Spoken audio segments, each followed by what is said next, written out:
여러분들 안녕하세요. 네, 역사 선생님입니다. 이번 시간에는 여러분들과 함께 거꾸로 영상을 한번 보도록 하겠습니다. 이번 시간 주제는 이제 삼국끼리 서로 이제 아웅다웅 싸우다가 이제 신라가 삼국통일하는 과정을 살펴보도록 할게요. 일단 삼국통일을 알아보기 전에 당시 상황이 국제 정세가 어땠는지 살펴보는 것이 가장 중요합니다. 그래서 일단 삼국만 얘기할 게 아니라 주변 동북아 정세를 얘기하기 위해서는 일단 가장 컸던 주변 나라인 수와 당나라를 위시한 중국, 그 다음에 바다 건너서 그러니까 지금의 일본, 그 다음에 고구려 북쪽과 중국 북쪽에 있었던 유목민족인 덜거를 예시로 들 수 있습니다. 그래서 여러분들 알고 있다시피 고구려, 백제, 신라 이렇게 세 나라가 항쟁을 벌이고 있었던 이 시기에 삼국통일이 벌어졌던 것이죠. 우선 간단하게 살펴보면요. 지금 신라가 한강 유역을 점령하게 되면서 여러분들 너무 잘하시는데요.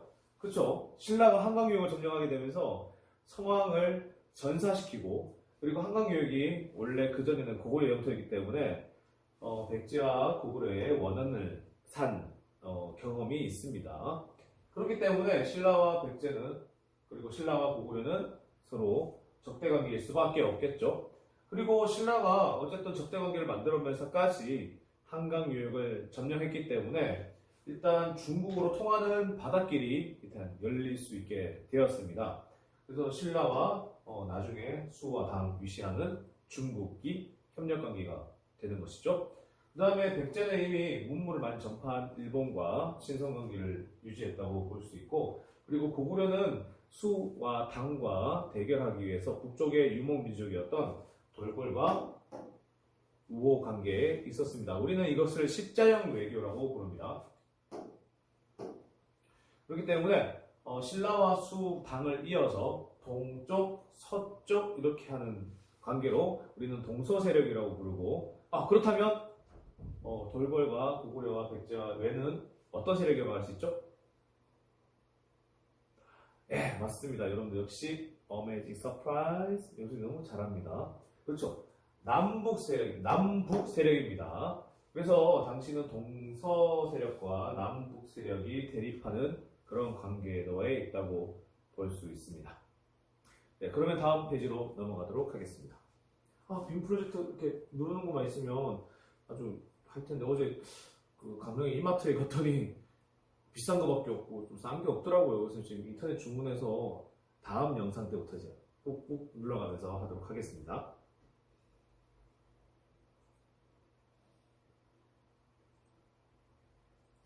네, 그러면 이제 이번 시간에는 첫 번째로 중국을 얘기를 해야 될 것 같습니다. 삼국시대 얘기를 하는데 왜 중국을 얘기하느냐? 중국이 분열돼 있을 때랑 중국이 통일돼 있을 때랑 한반도, 뭐 한반도만 그런 건 아니고 북쪽과 서쪽을 그 남쪽까지 영향을 끼칠 수 있긴 하지만, 일단 우리는 한반도에 있는 대한민국 역사를 다뤄야 되기 때문에 일단 우리나라 입장에서 얘기를 해보도록 하겠습니다. 중국은 통일될 때마다 우리나라 쪽을 공격한 경우가 많습니다. 고조선도 통일했던 한나라에 의해서 멸망을 당했고요. 그 다음에 이때도 마찬가지입니다. 중국이 남북조로 나눠져 있었던 것을 드디어 수나라가 통일하게 됩니다. 수나라가 통일하게 되니까 주변에 있던 나라들을 이제 복속시키려고 하는데, 동쪽에 있었던 가장 큰 나라인 어디를 공격한다고 생각을 하면 좋을까요? 네, 그렇습니다. 고구려를 먼저 공격을 하겠죠. 고구려는 말 그대로 한강을 점령하면서까지 장수왕 때 이렇게 최대 영토를 넓혔는데요. 그때 이미 자기들은 중국과 별개의 독자적인 세계관, 천하관을 가지고 있었습니다. 그렇기 때문에 중국과 항상 경쟁하는 그런 이념과 생각들을 가지고 있었는데요. 그렇기 때문에 수나라가 이미 중국을 이렇게, 일단 중국 고구려가 크긴 큰데 고구려가 중국보단 중국이 훨씬 크죠. 일단 우리는 뭐 맨날 노래는 만주불판 달려라 관계토대왕 뭐 이렇게 얘기하는데, 중국이 엄청 큽니다. 그죠? 네. 그래서 중국 입장에서는 고구려를 제압하는 것이 필요했던 것이죠. 이런 관계를 생각하시면 되는데, 네.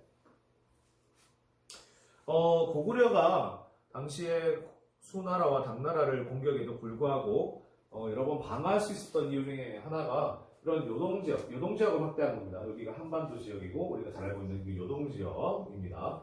이 요동지역에 산성과 이런 성곽들을 설치했던 것이 굉장히 큰 발휘를 했습니다. 그래서 우리가 살펴봐야 될 성들이 여러 성들이 있는데요. 일단 가장 요동의 대표적인 성이었던 요동성, 그 다음에 하얀 바위로 이루어졌다고 해서 대감성이 있고요. 그리고 너무나도 유명한 성인 안시성이 있습니다.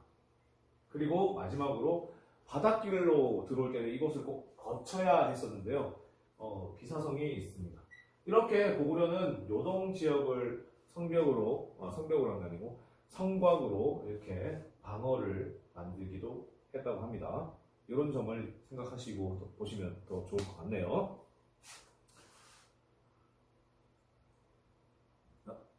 그래서 일단 지금 이건 잘못 뽑았네요. 이렇게 넘어갈게요. 자, 수나라가 고구려를 공격하기 시작합니다. 그래서 우리는 일단 알아봐야 되는 게 먼저 수나라가 먼저 공격한 게 아니고 고구려가 굉장히 깡이 셌어요. 일단 수나라가 너 항복해, 복속해, 내 밑으로 들어와, 꿇어, 눈 깔아 이렇게 했더니 고구려가 알겠습니다. 깐 게 아니고 먼저 요동 지역에서 요서 지역으로 공격을 감행했다고 1만 명을 거느리고 공격을 했는데요. 이 소식을 들은 수나라가 물론 함락시키지 못했지만 일단 공격했던 것이 깡이 정말 셌던 거죠. 이 소식을 들은 이제 수나라가 공격을 하게 됩니다. 그래서 첫 번째 일단 수나라에서 우리가 알아야 될 황제들이 두 명 있는데요. 문제와 양제입니다. 수양제 혹시 네, 초등학교 때 들어봤다고요? 네, 여러분들 역시 클래스가 오지고요. 자, 여러분들 이 문제와 양제는요 아빠 아들 사이입니다. 수나라를 공격하고 통일했던 황제가 문제이고 그 뒤를 이었던 황제가 양제입니다.